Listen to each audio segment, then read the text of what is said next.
ہماری رسپانسبلٹی، ہماری ذمہ داری کیا ہے؟ اللہ نے پھر ہمیں کیا دیا ہے؟ اب ہم نے یہ کلمہ پڑھ لیا ہے، اب ہم اتنے بڑے اس کے ممبر بن گئے ہیں، اللہ وحدہ لا شریک جو ہے، جو کہلانے والے لوگ ہیں، ہم اس میں جب شامل ہو گئے تو اب میری ذمہ داری کیا ہے؟ ہم نے تو پتہ ہی نہیں کیا ہے.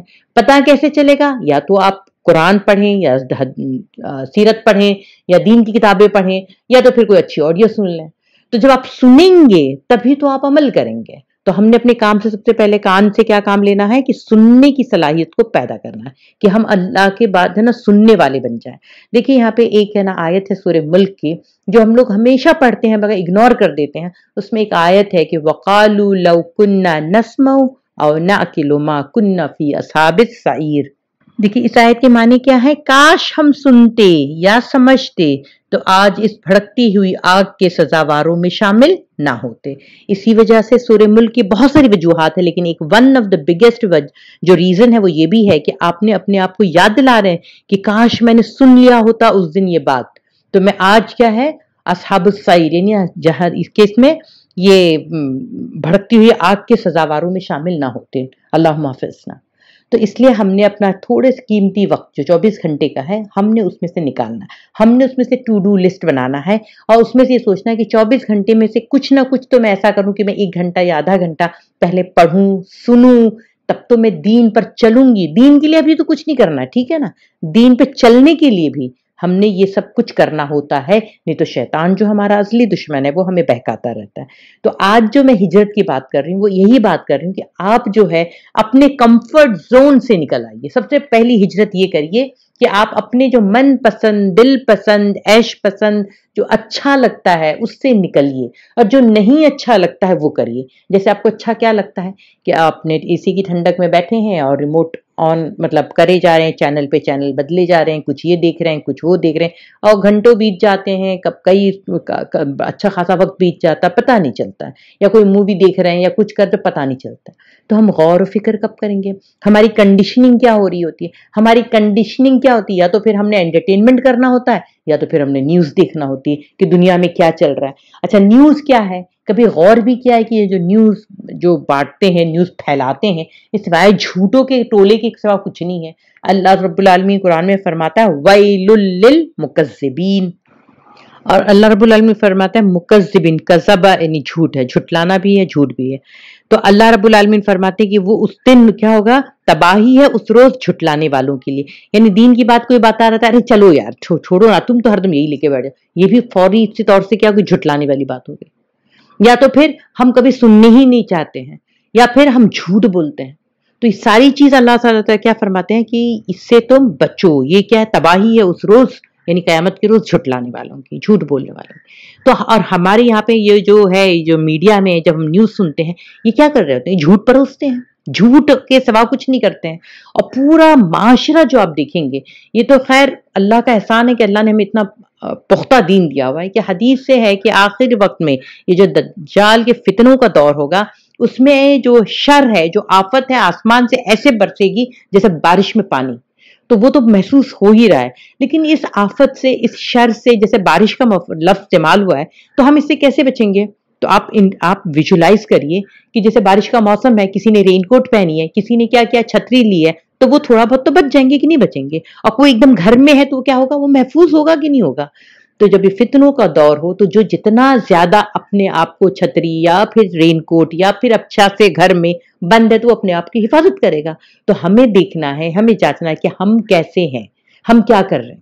تو میں اسی لیے کہہ رہی ہوں کہ اس بار میرا لینے کا مقصد یہ تھا کہ ابراہیم علیہ السلام کی خاندان کو آپ دیکھیے، حضرت ہاجرہ کا وہ دیکھیے، کیونکہ ابھی ہم فوکس کر رہے ہیں ہاجرہ رضی اللہ عنہ پہ. اسماعیل علیہ السلام ان کے ساتھ بیبی تھے، اور وہ خود کرتی ہیں، وہ ہجرت میں تو وہاں سے آ کے ان کو چھوڑا گیا، وہ ہیں اور سارے آرام آسائش سے نکلی ہیں. تو کیا اللہ نے ان کو بھلا دیا؟ نہیں، اللہ نے تو ان کو اتنا اونچا مقام دے دیا. تو اللہ تعالیٰ ہمیں بتا رہا ہے کہ تم کوئی کام کرو گے، اسلام میں یہ بات کہی گئی، گارنٹی دی گئی ہے، تو اللہ اس کا اجر آپ کو کئی گنا بڑھا چڑھا کے دے گا. ٹھیک ہے نا؟ اچھا ہجرت جب آپ کہتے ہیں نا، تو کوئی چیز جب آپ جیسے اپنے کمفرٹ زون سے نکلیں، جب کمفرٹ زون سے آپ نکلیں گے تو آپ کو کیا ہوگی؟ آپ کو تکلیف ہوگی، آپ کو پریشانی آئے گی، آپ کو اچھا نہیں لگے گا. تو یہی تو چیز چاہیے کیونکہ اللہ رب العالمین چاہتا ہے کہ میری محبت میں کون بے آرام ہو رہا ہے، میری محبت میں کون اپنا چین خراب کر رہا ہے، میری محبت میں، میرے دین کی محبت میں کون کتنا جدوجہد کر رہا ہے، تو وہ اللہ تعالیٰ نے وہی دیکھنا ہے. سمجھ آئی؟ تو یہ بات کو جتنا ہم سمجھیں گے اتنا ہمیں آسانی ہوگی. جیسے میں نے پچھلی بار بھی بتایا تھا کہ modern life is build for waste. اب ماڈرن لائف میں کیا ہے، دیکھیے ویسٹ کو کیسے ہے کہ بس آپ نے یہ پہننا ہے، آج کل یہ فیشن ہے، آج کل ایسے چل رہا ہے، تو آپ نے اسی حساب سے دنیا کمانا ہے.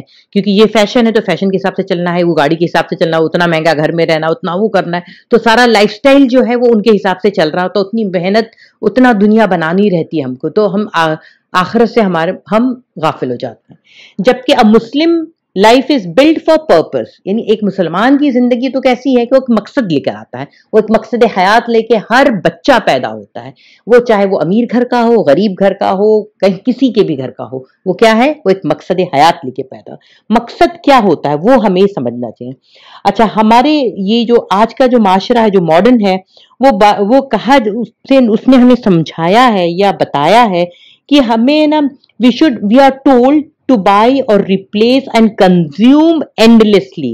یعنی ہمیں بار بار یہ بات دکھائی جاتی ہے، سمجھائی جاتی ہے کہ بس ہمیں کیا کرنا ہے، کچھ چیز خریدنی ہے، یہ خریدنا، یہ چیز تھوڑا سا وہ ہو گئی ہے تو اس کو ہٹاؤ، اس کے رنگ خراب ہو گیا یا تھوڑا سا ٹوٹ گئی یا تھوڑا سا وہ مرمت مت کرو، ہٹاؤ. آج کل تو نئے نئے اس سے کم قیمت میں مل جاتے ہیں، اور پھر کنزیوم کرتے رہو اور اتنا کرو کہ کوئی اس کی حد ہی نہیں. پہلے کپڑے کیسے بنتے تھے کہ عید کی عید بن گئے، اب کیسے ہیں کہ اگر آپ نے دوبارہ پہنے تو یہ بات کہی جاتی ہے کہ کاٹن کے کپڑے پہننے میں تو بہت مزے کے آتے ہیں، لیکن دوبارہ جب پہنو تو نیا محسوس نہیں ہوتا ہے. تو اس نیاپن کو محسوس کرنے کے لیے ہر فنکشن کے لیے اب ایک جوڑا ہونا چاہیے. تو یہ کیا کرے گا، آپ کا برڈن بڑھائے گا، آپ کو کیا کرے گا، دنیا کی طرف کنٹینیوسلی ایفرٹ لگتے رہیں گے کہ بس اس کو کنزیوم کرتے رہو، یہ کرو. اور جبکہ اسلام میں کیا ہے کہ اس کا مطلب جو کہ یہ ہے کہ کوئی مقصد ہے تو وہ بہت ڈیپ جاتا ہے کہ something you have to reflect deeper, پھر اس کو ریسسٹ کرنا ہے، پھر آپ کو گریٹیٹیوڈ دلاتا ہے. اسلام جو ہے یعنی تشکر، شکر کی طرف لاتا ہے، اور ایک انٹینشنل یعنی ایک نیت کے ساتھ با مقصد زندگی گزارنے کا فیصلہ کرواتا ہے کہ ہم نے یہ زندگی، ہم نے یہ لائف سٹائل چوز کی ہے تو وہ ایسے ہی نہیں کر دی ہے کہ بائی ایکسیڈنٹ نہیں ہو گئی ہے. ہم نے کافی حد تک سمجھا، آج کے زمانے کو دیکھا، سب کچھ دیکھا، قرآن پڑھا، سمجھا، اب میں چوز کرتی ہوں کہ میں اس طرح سے رہوں. سمجھ میں؟ تو اسلام میں ہر چیز انٹینشنلی ہو. اچھا، جب آپ کو اللہ سبحانہ تعالیٰ جو ہے کوئی مقصد دیتا ہے تو اس کو ہم کہتے ہیں، اس مقصد کے لیے آدمی جب اٹھائے گا تو اس کی پھر کوئی ذمہ داری ہوتی ہے، اور اس کو بہت اچھا ورڈ دیا ہے احتساب. احتساب کا مطلب کیا ہے کہ ہم اپنا حساب خود کرتے رہیں، ہم سوچے کہ کیا، انگلش میں اس کو کہہ سکتے ہیں اکاؤنٹیبلٹی، ٹرانسپیرنسی اور رسپانسبلٹی. یعنی کہ ہم نے پہلے سوچنا ہے کہ بھئی میری اکاؤنٹیبلٹی ہے، میں جو کر رہی ہوں اس کے بارے میں مجھ سے پوچھا جائے گا، یہ میری ذمہ داری ہے. ٹرانسپیرنسی کہ میرا مطلب شخصیت کی میری ایسی نہ ہو کہ جو چیز جو محفل میں بیٹھے بس اسی محفل کے رنگ میں رنگ ہے، نہیں، ہمارا اندر باہر ظاہر باطن سب ایک ہو. بعض دفعہ ایسا ہوتا ہے کہ مائیں بہت زیادہ متقی پرہیزگار بنتی ہیں اور گھر میں کچھ اور ہوتے ہیں، تو سب سے زیادہ اس کو نوٹ کون کرتا ہے؟ بچہ نوٹ کرتا ہے کہ ممی کی لائف سٹائل تو ایسی ہے، یا ڈیڈی کی لائف سٹائل تو ایسی ہے، یا بھائی کی لائف سٹائل ایسی ہے، یا گھر میں جو بھی ہے. تو وہ چیز کیا ہوتی ہے کہ وہ دیکھتا ہے اور اس دیکھنے والے ماحول میں وہ پلتا بڑھتا ہے. تو بعض گھروں میں کہ آپ دیکھیں گے بہت سکون ہے، بہت صحیح ہے، بہت کلیئرٹی آف مائنڈ ہے، کیونکہ ان کے اندر کیا ہوتا ہے کہ وہ اندر اور باہر ایک جیسی زندگی گزارتے ہیں. تو بچے وہی دیکھ کے پڑھ رہے ہیں، بچے بھی وہی اپنا لیتے ہیں. اور یہ انگلش میں کہا جاتا ہے کہ action speak louder than words. یعنی جو ایکشن ہوتا ہے، جو آپ کے اعمال ہیں نا، وہ زیادہ تیزی سے بات کرتے ہیں، ان کی آواز آتی ہے بجائے اس کے کہ آپ لفظوں سے ان کو سمجھائیں. ٹھیک ہے نا؟ تو پھر اگر ہم نے اپنا ٹرانسپیرنسی رکھی ہے ہر چیز میں کہ بھائی سادگی کو میں پسند کرتی ہوں تو سادگی سے رہتی بھی ہوں، ٹھیک ہے، صرف کسی اور کے کہنے کے لیے نہیں، پہلے ہمارے اپنے لیے. اور پھر ذمہ داری، رسپانسبلٹی، یعنی یہ میری ذمہ داری، گھر ہے تو یہ میری ذمہ داری ہے کہ میں اس کو کیسے رکھتی ہوں، اس کے ساتھ میں کیا کرتی ہوں. تو یہ ذمہ داری کا احساس اسلام ہمیں دلاتا ہے. تو جب یہ احساس دلاتا ہے تو اس سے ہماری ذمہ داری اور بڑھ جاتی ہے. ہم جو کام کر رہے ہیں وہ مقصد کے ساتھ کر رہے ہیں. اب اللہ رب العالمین فرماتے ہیں کہ سورہ ذاریات میں نے تمام جن اور انس کو اپنی عبادت کے لیے پیدا کیا ہے. تو جب عبادت کے لیے اللہ نے پیدا کیا ہے تو تو اس عبادت کا مفہوم کیا ہے، مقصد کیا ہے، مطلب کیا ہے، یہ تو ہمیں سمجھنا چاہیے نا. ہم اس پہ غور نہیں کرتے ہیں. اسلام میں یہ تو نہیں کہ صرف تسبیح کے دانے پھرا لیے یا وضو کر لیا، نماز پڑھ لی، بس وہی ہے. نو، یہ ایک چھوٹا پارٹ ہے.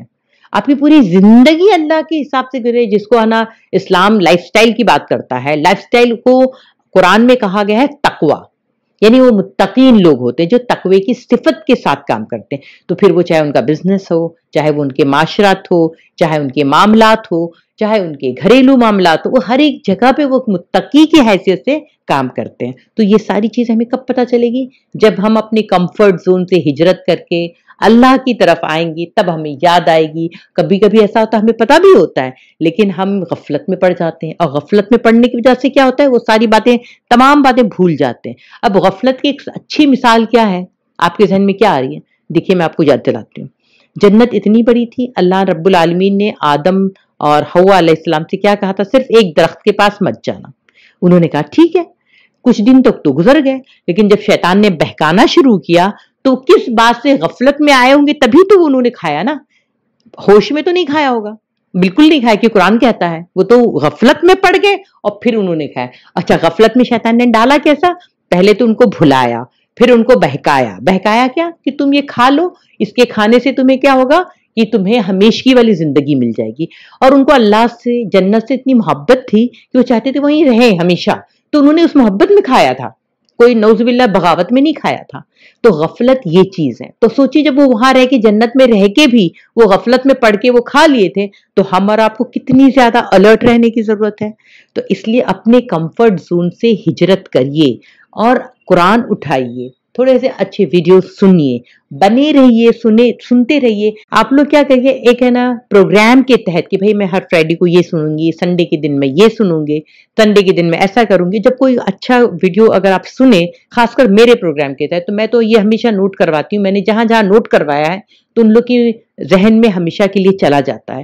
تو ایک پین پینسل لیں، آپ لکھ لیں کہ بھئی ہاجرہ اور ہجرت والے ایپیسوڈ 1 میں ہمیں یہ پوائنٹ پسند آیا تھا، ایپیسوڈ 2 میں یہ پسند آیا تھا. ایک ڈائری مینٹین کریں، تو جب آپ کبھی ڈائری کے ساتھ بیٹھیں گے تو آپ کو فوراً ساری باتیں یاد آ جائیں گی.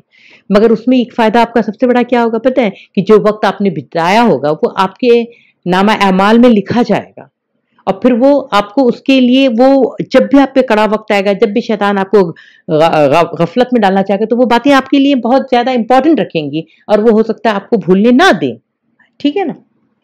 اب دیکھیے نا، محبت، اللہ سے محبت. ابراہیم علیہ السلام، ان کا خاندان نے جو محبت کی ہے، حضرت ہاجرہ کو جو محبت تھی، یقین تھا اللہ پہ. تو محبت لفظ کیا ہوتا ہے کہ اس کے اندر ہے نا، یہ بات ہمیشہ سمجھ لیے کہ کسی کے لیے تکلیف کو برداشت کرنا، کسی کے لیے بھی تکلیف کو برداشت کرنا، اور اس برداشت کرنے کی پروسیس کے اندر شکایت نہیں بلکہ خوشی محسوس کرنا، مسرت محسوس کرنا، اس کو کہتے ہیں محبت. سمجھ میں آئی بات؟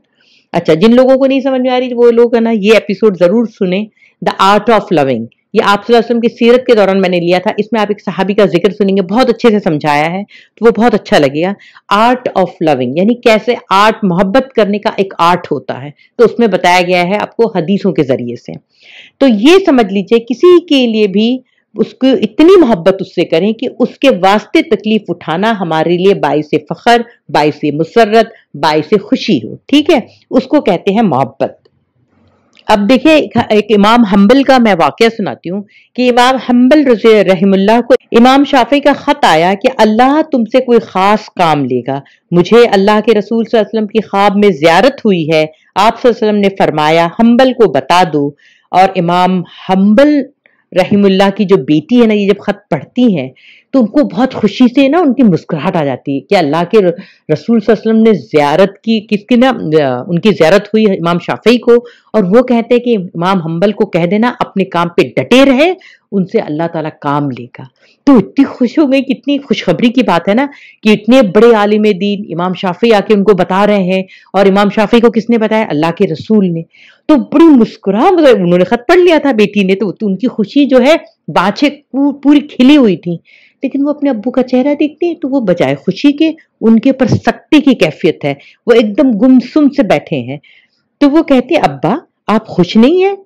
تو امام حنبل فرماتے ہیں بیٹے تیاری پکڑ لو، مصیبت اب آنے والی ہے. اب بیٹی کو شوق ہوتا ہے کہ ابا یہ خوشخبری کی بات ہے، آپ کس قسم کی بات کر رہے ہیں؟ تو امام حنبل فرماتے ہیں کہ بیٹے آپ کو نہیں پتا، جب اللہ کسی کو اپنے لیے چنتا ہے یا کام لینا چاہتا ہے تو اس پر دنیا سخت کر دیتا ہے۔ اور امام حنبل پہ اتنی دنیا سخت ہوئی تھی، اتنی سخت ہوئی تھی کہ آج آپ دیکھتے کہ جو امام حنبل کے ماننے والے ہیں نا، وہ ہاتھ کو چھوڑ کے نماز پڑھتے ہیں، حالانکہ ان کو اتنا مارا گیا تھا، ان کے دونوں ہاتھ شل ہو گئے تھے، وہ ہاتھ اٹھا نہیں پاتے تھے، ان پہ اتنا تشدد کیا گیا صرف اس وجہ سے کہ کہہ دو کہ آپ ہے نا یہ فتویٰ دے دیجئے کہ قرآن مخلوق ہے، نعوذ باللہ۔ تو کہہ رہے نہیں، قرآن تو اللہ کا کلام ہے، وہ اللہ کی مخلوق، اللہ کی کوئی ادنا سی جو مخلوق جیسے ہم ہیں، انسان ہیں، چرند پرندے، وہ مخلوق نہیں ہے، وہ اللہ کا کلام ہے۔ صرف اس بات کے لیے وہ ڈٹے رہے اور اللہ ان سے وہی کام لے رہا تھا۔ اگر وہ انہوں نے اس وقت اس فتنے کو اتنی استقامت کے ساتھ نہیں لیا ہوتا تو آج امت میں بہت زیادہ شر آ جاتا۔ لیکن اللہ اپنے بہت بڑے بڑے لوگوں کو چنتا ہے، تو جب کسی کو چنتا ہے تو وہ کس لیے چنتا ہے؟ تاکہ آپ استقامت دکھائیں۔ لیکن یہ استقامت دکھانا، یہ اسلام کے لیے کچھ کرنا تو بڑی دور کی بات ہے۔ مجھے تو کبھی کبھی ایسا لگتا ہے ہم مسلمان ہی رہیں یہی کافی ہو جائے گا، اتنا فتنوں کے دور میں ہم ہیں۔ اپنی ایمان کی سلامتی کے لیے، خدا کے لیے تھوڑا سا اپنے کمفرٹ زون سے نکلیں، آپ کے اندر جو کمی اس کی لسٹ بنائے، اس سے ہجرت کریے، ٹھیک ہے؟ اور حضرت حاجرہ رضی اللہ عنہا نے ہمیں بتایا۔ اب آپ دیکھیے، ہم صحابہ کرام کی زندگی سے لیں گے کہ انہوں نے ہمارے لیے کیا، ہم ان کی اس میں کیا موٹیویشن ہے ہمارے لیے۔ اب دیکھیے، ہر شخص کا ایک میدان ہوتا ہے اور وہی اس کا جہاد ہوتا ہے۔ یہ دین کبھی خالد بن ولید کے تلوار کا محتاج ہوا جب معرکہ سخت ہوا، اور کبھی حسان بن ثابت کی شاعری کا جب فکری معرکہ شدت اختیار کر گیا۔ اچھا، معرکہ کہتے ہیں نا وار کو، ایک ایسی جنگ کو، تو یہ جو خالد بن ولید ہے وہ جنگ کے کیا کہ بہت بڑے ہیرو ہیں، اور یہ کون؟ حسان بن ثابت رضی اللہ تعالیٰ عنہ کیا ہے؟ وہ شاعر، جیسے علامہ اقبال نہیں ہے، کتنے بڑے شاعر، ان کے میسیجز دیکھیں، آج 100 سال پہلے جو انہوں نے بات کہی تھی وہ سب صحیح ہے۔ تو اس وقت حسان بن ثابت رضی اللہ تعالیٰ عنہ وہ کیا کرتے تھے؟ اپنی شاعری سے کفاروں کا، منافقوں کا جواب دیتے تھے، ان کے پاس اس کا کوئی جواب ہوتا نہیں تھا۔ تو کہا جاتا ہے کہ یہ دین کبھی خالد بن ولید کی تلوار کا محتاج ہوا اور کبھی حسان بن ثابت کی شاعری کا جب فکری معرکہ شدت اختیار کر گیا۔ خالد حسان کی جگہ نہ لے سکے اور نہ ہی حسان خالد رضی اللہ تعالیٰ عنہ کے۔ اللہ تعالیٰ نے ہم سب کو ایک ایک مورچے پہ کھڑا کیا ہے، ہر ایک کی ایک مخصوص مقام ہے جس کا اسے دفاع کرنا ہے۔ نہ اسے اپنے مورچے کو کمتر سمجھنا چاہیے اور نہ یہ گمان کرنا چاہیے کہ اس کا مورچہ سب سے اعلیٰ ہے۔ ہمیں یہ سمجھنا چاہیے کہ ہم کو اللہ نے جہاں رکھا ہے نا، نہ وہ بہت ہی اونچا ہے، میرے جیسا کام تو کوئی نہیں کر پائے گا، اور نہ ہی اپنے کو اتنا حقیر سمجھے کہ میں تو کس کھیت کی مولی ہوں، میرا کیا ہے، ایسے بھی نہیں سوچنا ہے۔ بس آپ سمجھیے کہ جہاں میں ہوں، جہاں اللہ نے مجھے رکھا ہے وہ بہت مقام ہے، مجھے وہاں پہ کیا کرنا ہے وہ آپ کو فائنڈ آؤٹ کرنا ہے اور وہاں پہ استقامت کے ساتھ کھڑے رہنا ہے۔ غزوہ تبوک میں جب لشکر اسرا، یعنی لشکر جو تھا جو بہت کم وسائل والا تھا، اس کو مال درکار تھا تو عثمان کا مال سب سے زیادہ قیمتی تھا، لیکن جب قرآن کو جمع کرنے کا مرحلہ آیا تو ابی بن قاب رضی اللہ تعالیٰ عنہ کی قرت، عثمان کے مال، خالد کی تلوار اور حسان کی شاعری سے بھی زیادہ اہم بن گئی۔ لہٰذا جب تمہاری باری آئے تو شیر بن کر اٹھو۔ خیبر میں جب حضرت علی نے مرحب جیسے دشمن کو للکارا تو ان کی تلوار اتنی ہی قیمتی تھی جتنی وہ رقم جس سے ابو بکر رضی اللہ عنہ نے بلال رضی اللہ عنہ کو آزاد کیا تھا۔ یہ دونوں مختلف کام تھے اور دونوں ہی عظیم تھے۔ یہ دین تکمیل ہے، مقابلہ نہیں، یہ یکجہتی ہے، برتری نہیں۔ یہ دین کیا ہے؟ تکمیل، یعنی کمپلیٹ کرنا ہے ہم کو۔ ایک دوسرے کے لیے ہم کیا کرنا ہے؟ ہم ہے نا ایک دوسرے سے کمپیٹیٹ نہیں کرتے، یہاں پہ مقابلہ نہیں ہے۔ ہم ایک دوسرے کو کیا کرتے ہیں؟ ایک دوسرے کے ساتھ سہارا بنتے ہیں۔ یہ یکجہتی ہے، یعنی یونٹی ہے، یہ برتری نہیں کہ میں اوپر تم نیچے نہیں ہے، یہ کوئی نہیں، سب برابر ہے۔ آج ہمیں یہی حال ہے کہ امت کے سامنے بہت سے محاذ ہیں اور ہر مسلمان ایک محاذ پہ کھڑا ہے۔ تو آپ کو سمجھنا چاہیے آپ کس محاذ پہ کھڑے ہیں، بس آپ سمجھیے۔ ماں اپنے گھر میں ایک مورچے پر ہے کیونکہ مردوں کی تربیت وہیں سے شروع ہوتی ہے۔ استاد اپنی کلاس میں ایک مورچے پر ہے کیونکہ جاہل امت کبھی قائد نہیں بن سکتی۔ مجاہد ایک ایسے مورچہ سنبھالے ہوئے ہے جو مسجد کا امام نہیں سنبھال سکتا، اور امام مسجد ایک ایسے مورچے پہ سنبھالے ہوئے ہیں جو تاجر نہیں سنبھال سکتا، اور وہ تاجر جس کی سخاوت، صدقہ و خیرات اور حاجت مندوں کی مدد اس قدر اہم ہے جیسے کسی مجاہد کی قربانی یا امام کی ہدایت۔ دیکھو اللہ نے تمہیں جہاں کھڑا کیا ہے وہیں تمہارا مورچہ ہے، ایسے مضبوطی سے تھامو، وہیں جہاد کرو، وہیں اپنا کردار ادا کرو۔ جب ہر شخص اپنا کام کرے گا تب یہ امت اپنا کھویا ہوا مقام واپس پائے گی۔ تو بس میں آپ سے یہی کہنا چاہتی ہوں کہ آپ لوگ جو ہے اس ذی الحجہ میں اپنے آپ کو ری سیٹ کریے کہ انشاءاللہ ہماری زندگی میں جو چیز، جو برائی، جو کمی، جو کچھ ہے، کاہلی ہے، جو کچھ بھی ہے، اسے میں نکالوں گی اور اللہ کی طرف رجوع کروں گی۔ میں بار بار جب قرآن کی بات کرتی ہوں، میں بار بار جب سیرت کی بات کرتی ہوں، تو دیکھیے اسلام میں نیونیس نہیں رہے گا۔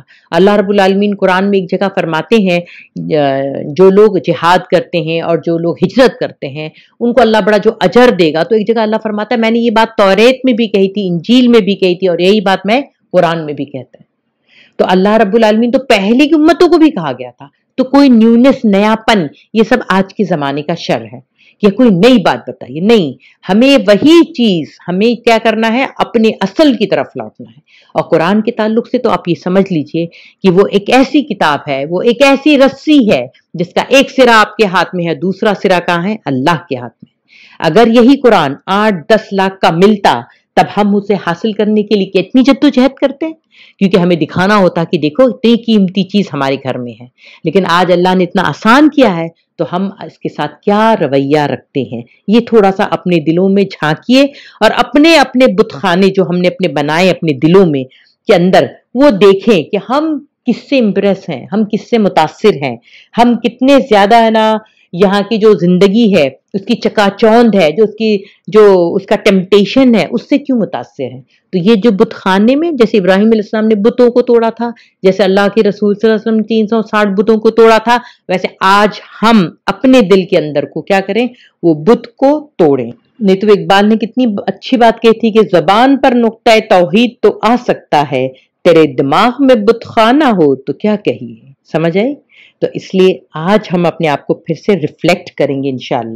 اور ایک اور حدیث پہ میں اپنی بات ختم کروں گی کہ آخر وقت میں جب دجال جسے آگ کہے گا وہ جنت ہوگی، جسے وہ جنت کہے گا وہ آگ جہنم ہوگی، یعنی جسے وہ کہے گا نا یہ جنت ہے وہ جہنم کی آگ ہوگی، جسے وہ کامیابی کہے گا وہ ناکامی ہوگی، اور جسے وہ ناکامی کہے گا وہ کامیاب ہوگا۔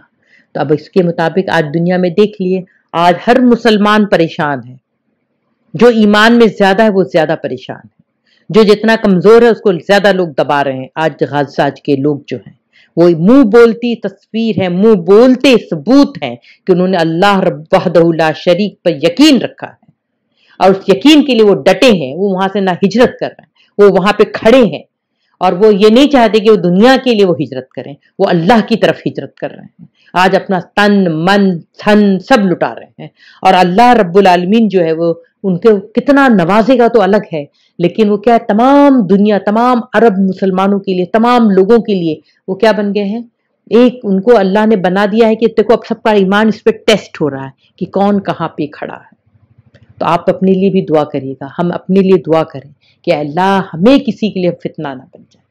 آج کتنا بڑا یہ ٹیسٹ ہے، کیسے ہم کھا پی کے موج میں ہو رہے ہیں، بس ہمیں ٹائم پاس چاہیے کہ 24 گھنٹے میں ہمارا ٹائم پاس اچھا ہو۔ ایک تو یہ انٹرٹینمنٹ اور ٹائم پاس، اب تو پہلے یہ ہوتا تھا کہ ہفتے میں ایک بار انٹرٹینمنٹ ہونا چاہیے، اب 24 گھنٹے میں 24 گھنٹہ ٹائم پاس ہو تو بہتر ہے، ورنہ انسان کو ڈپریشن ہو جائے گا۔ تو یہ دجال کی بات کتنی صحیح ہے حدیث، کہ وہ جسے کامیابی کہے گا وہ کیا ہے، وہ ناکامی ہے، وہ جسے کہے گا کامیاب وہ اصل میں ناکام ہے، وہ جسے کہے گا جنت وہ ہے دوزخ، وہ ہے جہنم، اور جسے وہ کہے گا یہ آگ ہے تو وہ کیا ہے، وہ اصل میں جنت ہے۔ مگر یہ یقین ہمیں کون کرائے گا؟ یہ یقین ہمیں صرف قرآن اور سیرت النبی صلی اللہ علیہ وسلم سے ہوتی ہے۔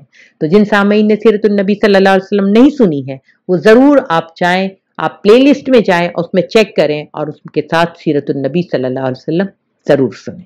بنے رہیے، جڑے رہیے، جزاک اللہ خیر، شکرا۔